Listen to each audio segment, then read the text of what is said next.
So, hi everyone, welcome back to my channel. And for today, we're going to be talking about the self publishing process. So, if you see me looking down at my notes, that's what I'm doing right now. So, first off, writing.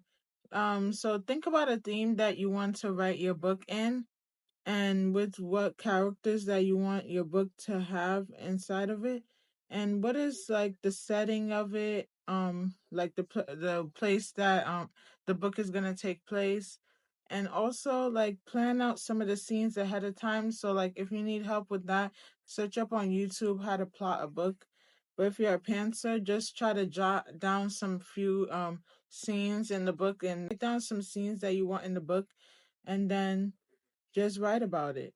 But if you need help on what tools to use to write a book, I have a video called Write That Book, and I'll probably link it somewhere in the iCards above so you can be able to see it. But other than that, yeah, those are the things that will probably help you out when you're writing a book. So the next thing is the editing phase. So like hire an editor.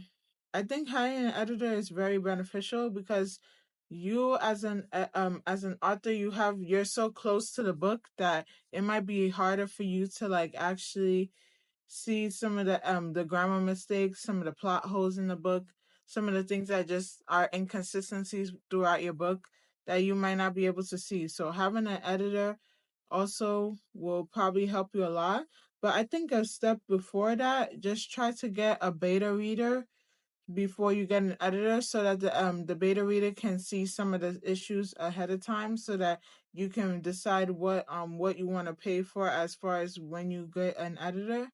But I also heard of something called an alpha reader, somebody that reads your book and sees some of the inconsistencies as well. You can have more than one person reading your book at the same time. You can get a critique partner, which is somebody who's like another author that's critiquing your work, or another writer that's critiquing your work, and you do the same thing for them. So that will probably save you some money. So before that, try to get a beta reader, an alpha reader, or a critique partner so that you can see some of your inconsistencies throughout your book, and that it could really help you a long way. So now that you have an editor, make sure that you try to hire the editor to do your developmental edits, which is like the developmental edits is like it helps you with structure, content, and story elements. So think of like big picture issues such as your plot, your structure, your tone, and your character development. So think of stuff like that. So that's what I think that's the most expensive type of editing. And a lot of people have like some issues with it and might say not to get a developmental editor.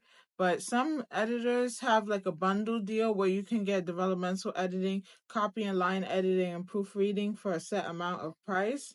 So just look into that. You can go to places like Readsy to find an editor, Fiverr to find an editor, and Upwork, I think, to find an editor. Um, yeah, the next step of editing is copy editing, which is like the overall quality of your text, such as the how accurate and readable it is and how consistent it is. It checks for grammar and punctuation and spelling errors, but usually that's like the last line of defense, the last type of editing you want to do next to proofreading. Line editing comes before proofreading, and copy editing is basically about the language and the style of the text and the paragraph level. So it talks about clarity, flow, and the structure of the text. And then the next one I would say is proofreading. That's the very final stage of the editing. It looks at where a reader checks for in the book. It you can correct minor and errors and inconsistencies before you publish the book actually. So like yeah, that's what proofreading is about. Like it's like the final stage. So just cleaning it up and making it a better book with less grammar and mistakes. I mean, although you might not be able to always find the grammar mistakes ahead of time, sometimes like there's grammar errors in so many books that are traditionally published. So like try to reread your book and see if you can lessen the amount of errors and grammar mistakes that are in your book as much as possible, even though it's kind of hard to do it. That's why it's better to get a professional editor, because they can see some of the mistakes and some of the things that you cannot see as a person that's so close to your book. So yeah, I think that that'll be better for you to do. So the next thing is formatting. So formatting is how you turn your book into something that's readable for your audience. So like how the margins of your book, the title, the chapter headings, how you make your book look nice for the readers to be able to read it on ebook, paperback, and hardcover. Some of the resources that I found, it depends if you want it to be, if you want to get a formatting software to use to edit, to format your book, you can do that. But sometimes it's very hard to actually do that because of the type of editing software you're using. So formatting could be expensive or not expensive depending on what you choose. um, Microsoft Word is one of them that I see a lot of people have been using. I used that on my first book, but then I realized that I was kind of not, it wasn't as professional looking as I wanted it to be. So the next thing I used was Vellum. And Vellum is only for Mac users, but I heard that you can use a Mac OS simulator on your PC computer actually, and you can be able to download and buy Vellum. But I think you should just invest in utilizing a used Mac computer and download and buy Vellum. And there's I think it's $1.99 for just if you want to just publish ebooks, or if you want to publish ebooks and paperbacks, and print ebooks and print books, you can be able to purchase the more expensive bundle, which is like I think $250. I a roughly amount, I'll put it on somewhere on the screen so you can be able to see. um so I heard of another place that you can format your book called Atticus. I never really heard too much about Atticus, but I realized that a lot of people use it and they like it. So you might want to use that as well if you are a PC user, or I think it also works for Mac as well. And if you don't want to invest in doing any of these softwares to format the book by yourself, you can also go to Fiverr or Upwork or Reedsy to actually find someone to actually help you format your book so that it can be presentable for when you publish your book. So the cover design process. It is very important that you get a professional editor for this one. If you're not a graphic designer, do not try to do your book cover yourself, because it's going to show in the book, and most likely people are not going to want to buy your book for that reason. So just try your best to get a editor, I mean not editor, a book cover designer, a graphic designer that can be able to convey your what you're trying to convey in your book cover. So try to do that. You can go on places like Fiverr. Fiverr is very cheap. My first book cover that I did for my first book, Jar of Positivity, it was I got it from someone that was on Fiverr, and she charged really cheap, and the book cover came out the way I wanted it to come out, so it was really nice. You can also go to Miblar.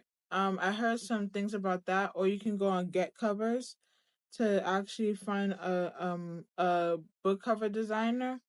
Make sure that you compare your book covers to other book covers that's in your genre, so that you can see what kind of book cover you would want your book cover to look like. but make it pertain to your story, but also compare it to other ones so your book can be more marketable and more comparable to other ones in your similar genre. So the final one, um, choose a platform that you want to publish your book on. Look at the pros and cons of your book, not book, of the platform that you want to use. Look at how the book cover is. Try to order proof copies of the book before you publish it, so you can see which ones are the best, are more suitable for you and your and what you want to do for your book, as far as like how you want the book cover to look. If it's more dim in some covers, some book covers, some platforms, their book cover is more dimmer than others. So if you want to do certain things with your book and you want your book to be bright and colorful, you might want to use certain other platforms compared to others. So just look out for the pros and cons of each of them and see what you want to do as far as that. I Some of the places that I've heard about is Amazon KDP, which is like a big publisher that a lot of people publish their book on. Especially since, if you saw my last video about I don't know if it was last video or like a few videos back about the pros and cons of publishing wide versus being on Amazon KDP. So if you haven't watched that, make sure you watch that so you can know more information about publishing your book wide versus being on Amazon. There's also Ingram Spark.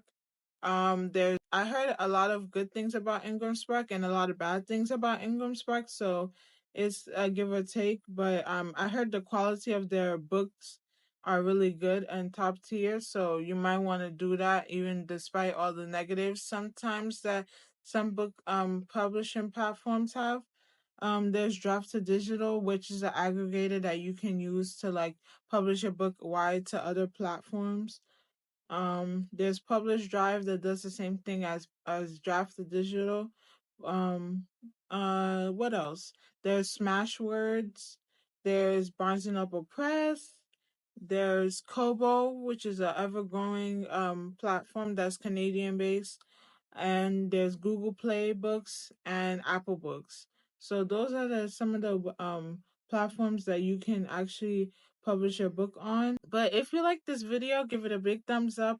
Also comment down below which platform that you actually like to publish your book on, and also tell me more about your book and how you plan on publishing it, and if you're going the traditional route or if you're self-publishing the book.